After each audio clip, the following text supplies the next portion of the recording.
Assalamualaikum warahmatullahi wabarakatuh. Pada kesempatan kali ini saya akan mempresentasikan materi mengenai perhitungan manual neural network menggunakan backpropagation dan chain rule. Oke, baik. Pada bagian pertama kita bisa melihat arsitektur neural network yang kita gunakan, di mana arsitektur ini memiliki dua input yaitu X1 dan X2. Kemudian dua hidden layer yang masing-masing terdiri dari dua neuron, dan terakhir satu neuron output. Nah, kemudian selanjutnya ini ada arsitektur modelnya, di mana ini artinya data masuk melalui dua input, kemudian diproses ke hidden layer pertama, dilanjutkan ke hidden layer kedua, kemudian menghasilkan output berupa prediksi atau y-action. Nah, kemudian parameter awal, di mana sebelum memproses pembelajaran dimulai, semua parameter harus diinisiasi terlebih dahulu. Nah, parameter apa saja sih yang diinisiasi? Yang pertama ada weight atau bobot, kemudian bias, kemudian learning rate, kemudian epoch, dan terakhir threshold. Bobot dan bias pada awalnya biasanya diisi dengan nilai acak kecil, kemudian nilai ini nantinya akan terus diperbaiki selama proses training. Nah, learning rate menentukan seberapa besar langkah perubahan bobot, sedangkan epoch menentukan berapa kali seluruh data akan dipelajari oleh model. Nah, kemudian ada parameter input ke hidden layer 1.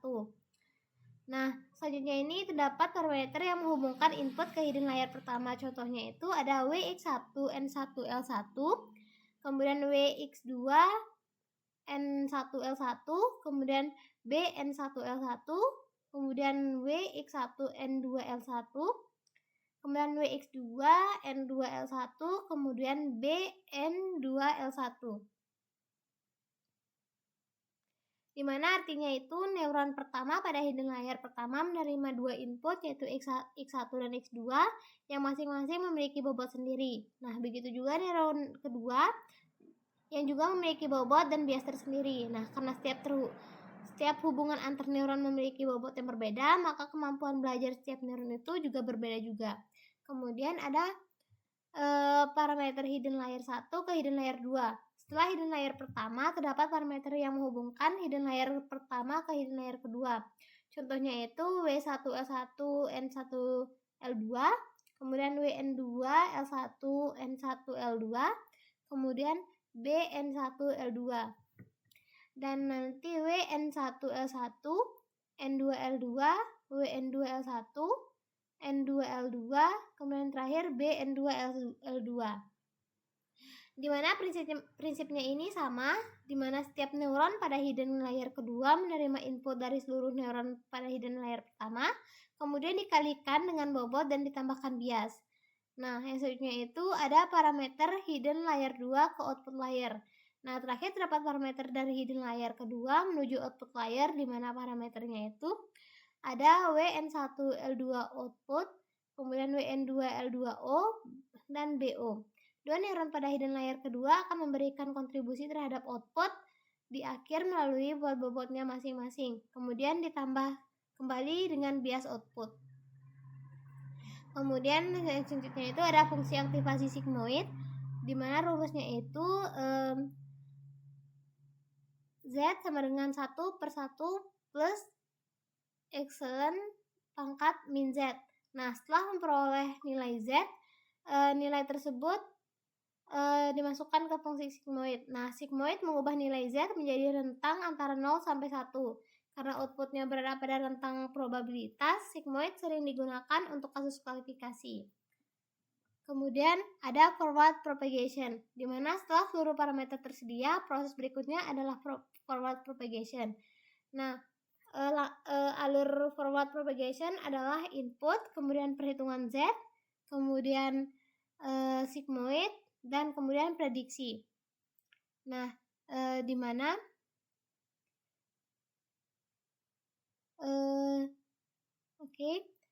hidden layer 1 di mana ZN L1, rumus ini mungkin bisa dilihat sendiri. Pada tahap ini input X1 dan X2 dikalikan dengan bobotnya masing-masing, kemudian dijumlahkan dan ditambahkan bias. Kemudian dimasuk nilai Z, kemudian diubah menggunakan sigmoid.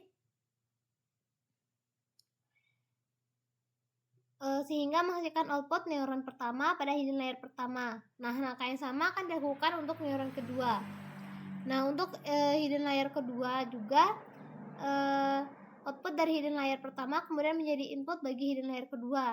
Nah, kemudian prosesnya masih sama, yaitu perkalian bobot, penjumlahan, penambahan bias, lalu dimasukkan ke sigmoid.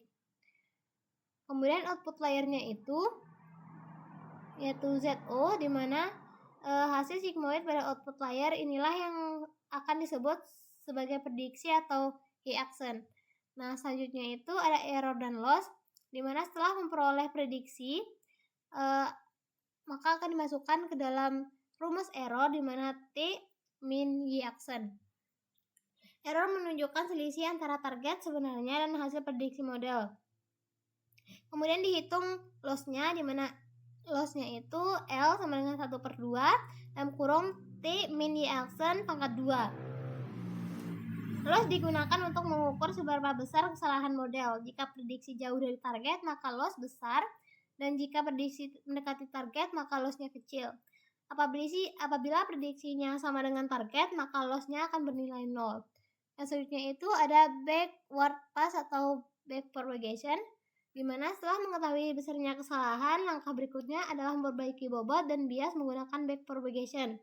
Nah, back propagation bekerja dari belakang ke depan, yaitu dimulai dari output layer, kemudian hidden layer kedua, lalu hidden layer pertama. Kemudian ada update parameter baru, di mana rumus umumnya itu parameter baru sama dengan parameter lama min A kalikan gradien, di mana DL nanti turunannya ada parameter baru sama dengan parameter lama min A DL per D parameter. Nah, kemudian ada output layer, di mana pertama dihitung delta outputnya, kemudian menggunakan change rule, di mana delta output sama dengan DL per D action dikali D action per DZO, sehingga delta outputnya sama dengan Y action dalam kurung Y action min T, Y action dalam kurung 1 min Y action. Ini. Nah, bagian pertama menunjukkan kesalahan prediksi, sedangkan bagian kedua merupakan turunan sigmoidnya. Kemudian gradiennya, di mana DL per DW N1 L2, O sama dengan delta O N1 L2. Lalu diupdate menggunakan rumus W baru sama dengan W lama min A delta O N1 L2.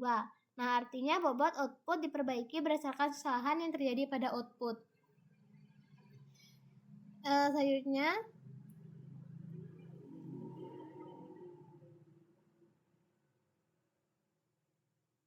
kita beralih ke hidden layer 2, di mana setelah output layer selesai, kesalahan disebarkan ke hidden layer kedua. Nah, di mana rumusnya itu delta sama dengan delta N1L2 sama dengan delta output WN1L2, O N1L2 dalam kurung 1 min N1L2. Nah, artinya neuron pada hidden layer kedua belajar dari kesalahan output yang disalurkan kembali melalui bobot. Nah, gradiennya di sini adalah DL per DWN 1L1, N1L2 sama dengan delta N1L2, N1L1. Kemudian bobotnya akan diperbarui. Kemudian kita beralih ke hidden layer 1. Nah, bagian ini sedikit berbeda karena satu neuron pada hidden layer pertama mempengaruhi dua neuron pada hidden layer kedua. Nah, jalurnya itu adalah N1L1 yang menuju N1L2 dan N2L2. Nah, karena terdapat dua jalur, maka delta N1L1 sama dengan dalam kurung delta N1L2 W N1L1, N1L2 plus delta N2L2 W N1L1 dan seterusnya. Mungkin bisa dilihat sendiri di sini. Artinya kesalahan pada hidden layer pertama merupakan total pengaruh dari semua neuron pada layer berikutnya. Nah, kemudian gradiennya itu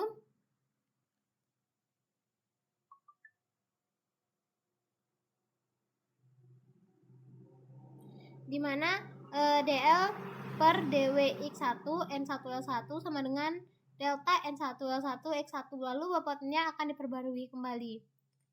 Nah, untuk rangkuman secara keseluruhannya, neural network bekerja melalui siklus berikut, di mana input kita akan menginput data, kemudian melakukan forward propagation, kemudian menghasilkan hasil prediksi y action, kemudian kita akan menghitung error dan loss-nya, kemudian kita akan melakukan back propagation, kemudian akan menghitung delta dan gradients-nya, dan selanjutnya itu gradients descants, kemudian melakukan update, wake, dan bias untuk setiap layernya.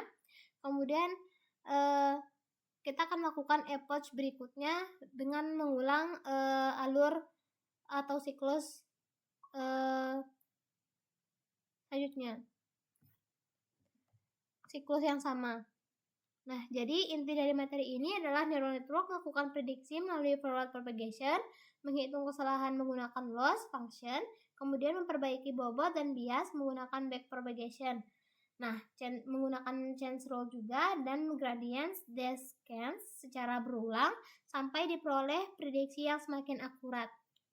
Mungkin cukup sekian penjelasan kali ini. Kurang lebihnya saya mohon maaf. Wassalamualaikum warahmatullahi wabarakatuh.